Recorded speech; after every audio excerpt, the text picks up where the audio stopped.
and suddenly the tumor vanished, leaving no sign where it had been remaining, though he neither swallowed it down nor spit it out, nor could ever tell what became of it.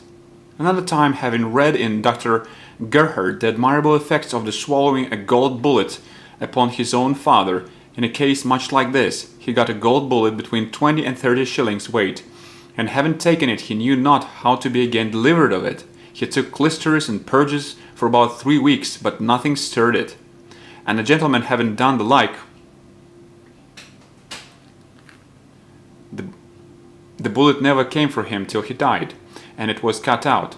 But at last his neighbor set apart a day to fast and pray for him, and he was free from his danger in the beginning of that day.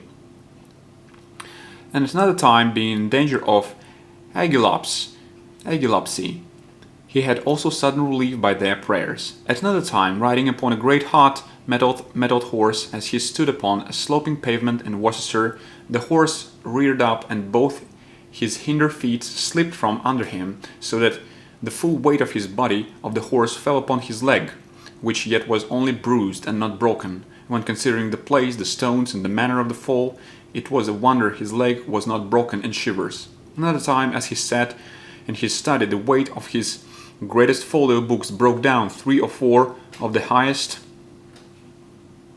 shelves when he sat close under them, and they fell down on every side of him, and not one of them hit him, except one upon the arm. Whereas the place, the weight and greatness of the books was such, and his head just under them, that it was a wonder they had not beaten out his brains, or done him an unspeakable mischief. One of the shelves just over his head having Dr. Walton's Polyglot Bible, all Austin's works, the Bibliotheca Patrum, Marlorate, etc. At another time, visibly March 26, 1665, as he was preaching in a private house, a bullet came in at the window and passed by him, but did not hurt.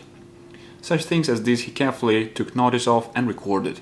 And indeed, his being carried through so much service and suffering too, under so much weakness, was a constant wonder to himself and all that knew him, and what he used himself often to take notice of with expressions of great thankfulness. There was scarce a man in England so consulted about cases of conscience as he was. He was applied to in matters of more than common concern and difficulty by persons of all ranks and qualities. His directory may give the world satisfaction how fit he was for that province, and had he kept an exact account of the various cases that had been proposed to him, with his solutions, he should have had yet fuller evidence. He loved a retired life, but could not so conceal himself as not to be observed and much respected. My Lord Brockhall, who was afterwards Earl of Orrery and Lord President of Munster, gave him many marks of his respect. Archbishop Usher used great freedom with him and urged him to some of his writings. In the worst of times, he had some even in King Charles's court that were very respectful to him. Duke Lauderdale was one of these, and let him be ever so ill a man himself, this must be said that Mr. Baxter had sometimes an interest in him for the procuring good and the avoiding mischief. While he lived at Acton, he had free conversation with his neighbour Sir Matthew Hale, and he manifested his respect to Mr. Baxter by giving a high encomium to him of him both for piety and learning before all the judges at the table at Sergeants' Inn, at the time when he was in prison upon the Oxford Act. My Lord Balcarres and his lady had also a very great value for him. He had many letters full of respects from eminent divines in foreign parts. But there was no friend in the whole course of his life whom he more valued and respected, and by whom he was more beloved, than that noted citizen Henry Ashurst, Esquire, commonly called Alderman Ashurst, who was the most exemplary person for sobriety, self-denial, piety, and humility that London could glory of. In short, living and dying, he was as much respected by some and as much slighted by others as any man of the age. Hardly any man was ever more calumniated and reproached than he. Dr. Borman of Trinity College charged him in print with killing a man with his own hand in cold blood. Some years after, the same charge was brought against him in a coffee house, but he that brought it, being afterwards convinced, professed his sorrow and asked his pardon. But Sir Roger Lestrange published a story a little like it in his Observator, and it was also inserted in the preface to the life of Dr. Heylin, and was lately inserted in a book entitled Ordination by Mere Presbyters Proved Void and Null in a conference between Philalethes and Pseudoechus.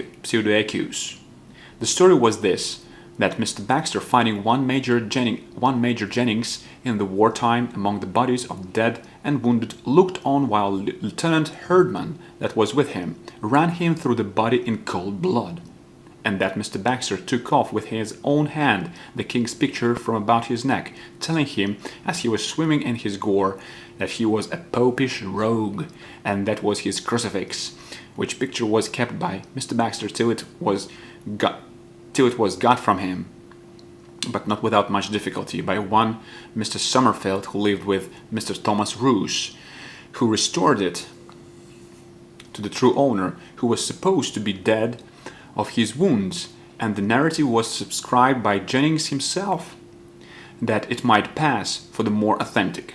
Mr. Baxter, on the contrary, solemnly protested in print, upon occasion of the publication, that he knew not that he ever saw Major Jennings, that he never saw him or any other man wounded, that he never took such a picture from him, or saw who did it, nor was in the field when it was done, much less spoke anything like the words reported, but that being at Longford House, while it was a garrison for the Parliament, a soldier showed a small medal of gilt silver, bigger than a shilling, and said that he wounded Jennings, took his coat from his back, and the medal from his neck, which Mr. Baxter bought for 18 pence, no one offering more, and that hearing afterwards he was living, he freely desired this Somerfield to give it to him, supposing it was a mark of honor which might be useful to him. And the story was all the thanks that ever he had. When he preached before King Charles, His Majesty sent the Lord Chamberlain to him to require him to print his sermon, and he accordingly printed it, and added in the title page, by His Majesty's special command. Dr. Pierce afterwards asserted to several that he was none of the king's chaplain, and that he had no order from him to be printing of his sermon, and he would scarce preach a sermon, but he was represented as having some seditious design covered over with innocent words. He was vehemently aspersed by those that were fond of extremes on all hands. When the lecture was set up at Pinner's Hall, if he did but preach for unity and against division or unnecessary withdrawing from each other,